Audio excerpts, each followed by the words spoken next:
Inland Sports.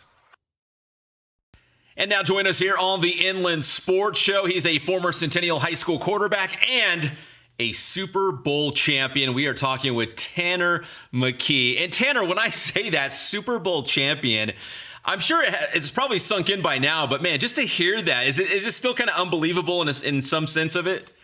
Yeah, still sounds kind of crazy. I don't know if I'll ever really get used to it, but obviously an unbelievable experience. I'm sure we'll get into it a little bit, but yeah, still feels pretty surreal seeing, Super Bowl champion and everything. So it's been a lot of fun. It was a crazy experience. You know, I'm sure like most kids growing up playing football, the ultimate, the pinnacle, right, of playing football is winning the Super Bowl. And that's every kid's dream. At what point did you know that, hey, professional football might be in my future? I mean, were you at Centennial on your mission trip at Stanford? Like, was there a point where you're like, you know what? I could probably do this for a career. Yeah, no, it's a great. I feel like my goal growing up was always, hopefully I can go somewhere, get my education paid for, and play somewhere at the college level. I feel like it really was at Stanford when I started competing. I saw guys that were going in the draft, guys that were going to the NFL, and just kind of comparing, my skill set with theirs, thinking, hey, I can have a shot at this, and I feel like I could, make a career out of this. So I feel like it was really, as a kid, I feel like you always have hopes and dreams. But when it was really like, hey, I really have a pretty good shot here, it was probably realistically at Stanford.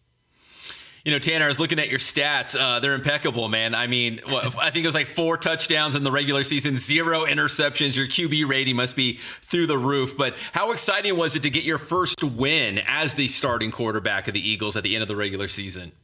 Yeah, it was great. It was huge. Just, confidence for me, confidence for the whole franchise, for the GM, head coach, owner. It was a lot of great. It was great to kind of get the guys going, being out there, running out. At the start of the game, just feels like it's been a while because it's weird. You go from starting every game in college, and then you might sit a year, or even in the preseason games, you don't play the entire game because they try to get a bunch of quarterbacks in, and so it is a little bit different running out. Like, man, it's kind of been a while to play a full game, be the starter, and everything. So it was great to be out there. We got a lot of great guys on the team, and obviously amazing to just be able to play in the NFL, walk out. With, in the Eagles stadium and everybody going crazy. And it was pretty amazing. All right, Tanner, I think I know the answer to this, but I'm going to ask you anyways. Like, whether you're a quarterback or a running back or whatever the position might be, I've talked to other guys and they say, you just always have to prepare like you're the starter. Like, just think, hey, I'm going to go in. Like, my number might be called. I have to always be ready. So what is that like, when you're the backup behind a great guy like Jalen Hurts, Do you just prepare every week? Like, dude, I gotta prepare like as if I'm the starter. If I'm going to be out there, if I'm going to get snaps, I gotta be ready to go if my number's called. Absolutely. It's definitely a little different just because reps at practice are so limited. Mm-hmm. And so, you might not get as many reps as you were hoping for. So staying after practice is huge, and staying extra time, after the quarterback meetings or whenever it is, just so you can kind of get those mental reps, that feel, throwing with guys afterwards, just so you can kind of get the physical reps afterwards. But yeah, always preparing like you're going to play. I remember that Washington game going in last year. I was the third quarterback. Jalen gets hurt.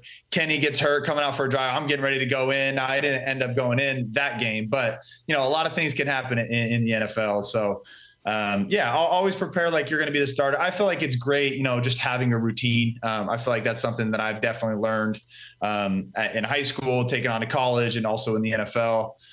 Just having a routine, have it established so you kind of know what you're doing film wise and workout wise and everything like that. And it kind of does give you that confidence that when you go from whatever backup position you are, and then you're named the starter, to think, okay, my routine's going to stay the same. I'm still going to prepare because I feel like I've been prepared for, how many weeks the season has been. So for me, that was a comforting feeling, and knowing like, I don't have to do anything extra. I don't have to do anything that I was doing different the whole year. I can still prepare like I've been preparing because I felt ready the whole time. So I thought that was good, and just big confidence booster for me.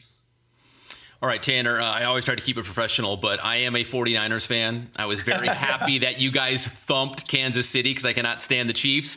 Yeah. But what was that moment like as the final seconds are ticking off the clock and you guys are on the verge of winning the Super Bowl? What kind of thoughts, feelings, what was that moment like to be there knowing you're going to be a Super Bowl champion?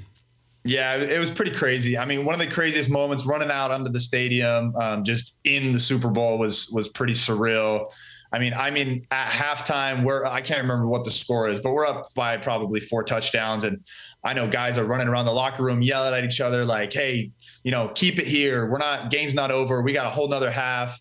Don't get complacent. And like, at that moment, we're like, yeah, like, we're acting like we're down 4 touchdowns and guys are so like into it and engaged. Like, yeah, we're going to win this football game. So that was pretty fun. Just kind of seeing how the guys responded, because a couple of years ago, I wasn't there, but we were up by 10 points at halftime and we ended up losing that game. So those guys were so intense, so intentional with their focus.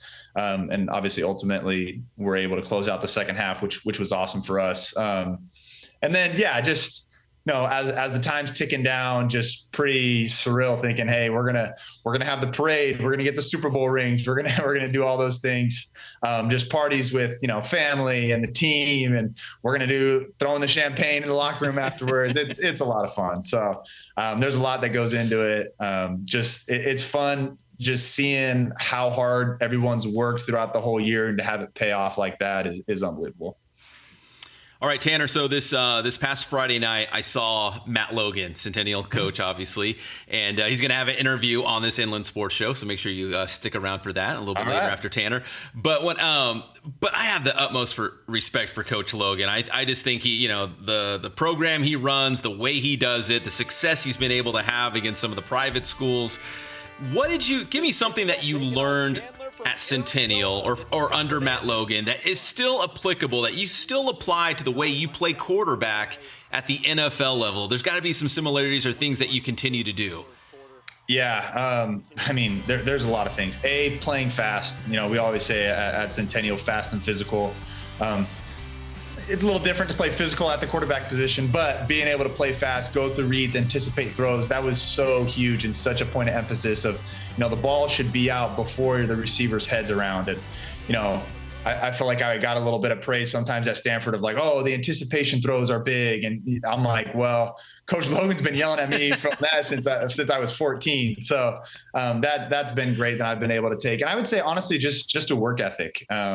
It's pretty amazing to go from a place like Centennial and then move on to different programs, Stanford and also the NFL, and sometimes feel like it is a lateral adjustment, or is it's almost a little bit easier just because of how hard he pushed us at Centennial with, all the Huskies know the tennis courts on Wednesdays, or just different things like that were so brutal. But it really teaches you to work hard, and, that's what pays off. It's not going to be your talent. It's not going to be, some other things. You can't drop some magical plays that have guys, 10 feet of space every single play. It's just not realistic. But the way you work kind of gives you that swag and that confidence when you step on the field, like, hey, we've worked harder than you. We're in better shape. We're stronger than you. So we're going to go out and kind of impose our will, kind of thing. So that same mentality, that dog mentality that we build, I feel like you can take with, every level after high school, which is unbelievable. All right, Tanner, give me something that maybe from Centennial to Stanford, or maybe Stanford to the NFL, that you can't replicate at the high school level. Maybe it's just the speed of the guys you're going up against, your opponent. Mm-hmm. What was the biggest change or the biggest adjustment you had to make? Yeah, the great thing about Centennial was we played against really good competition. So a lot of guys were really big. A lot of guys were really fast. I feel like it's at each level. In high school, the other team will have like 2 or 3 guys that are really big, really fast. Same thing with college. You'll have like, hey, this is an NFL guy. So, this team that we're playing probably has 3 guys on their defense that will play at the next level. In the NFL, they're all like that, which is pretty amazing. And so, just how smart some of the players are. I don't think there's too many people that are inventing, different plays. So there's different ways to get guys open, and defenses and linebackers, they know what the quarterback's looking for. So they're going to try to show one thing and switch it to a different thing. And just being able to read defenses is so different. Like, I feel like in high school and college, you have a pretty good idea of, this is what they're showing pre-snap. This is what they're going to give me post-snap. In the NFL, I think this is what I'm seeing pre-snap. It's probably not going to be this. I'm assuming it's going to roll to this, but I'll adjust if they roll to something else. And so you kind of have an idea with, film study and different things like that, but there's a lot of times where, they have a safety that's almost on the line of scrimmage and he's got the deep half, or he's showing, too deep and he'll run through and blitz, or just different things that are just pretty complicated and just makes the quarterback think a lot more that most people don't really do at the high school or college level. All right. Well, piggybacking off what you just said, obviously the Eagles defense was awesome, seeing some of those guys in practice each and every day, or, how did that make you just a better quarterback just going up against those guys? Yeah. I mean, everybody says iron sharpens iron. So just being with those guys, working with, the DBs, our receivers, those guys up front. I mean, it's the best work that you can have. I mean, the Eagles have been known for a long time of having a really good O-line, a really good D-line. And so those trenches every day, battling together, like just make each other better. And I feel like the coaches and the program has done a really good job of just creating a competitive culture that keep guys hungry and keep guys wanting to go more. So I would say that's huge. So yeah, another thing that popped into my head that's different of like high school to, I would say, college and the NFL is just how wordy and how long play calls are. I mean, at Centennial, we were quick and we were trying to go up and snap the ball fast.